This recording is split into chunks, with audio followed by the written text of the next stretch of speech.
Tunaona kwamba Yesu amekawia kurudi kwa sababu kuna mtu fulani bado hajaisikia Injili. Tunaona Yesu amekawia kurudi kwa sababu kuna mtu fulani hajaipokea Injili. Kuna mtu fulani bado hajaisikia habari njema ya wokovu, ili Yesu atakapokuja asiwe na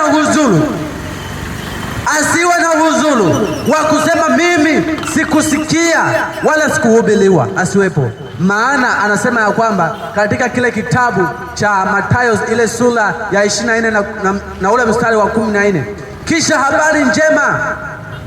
habari njema itahubiriwa ulimwenguni kote. Kila habari njema ya wokovu itahubiriwa ulimwenguni kote, ndipo ule mwisho utakapokuja.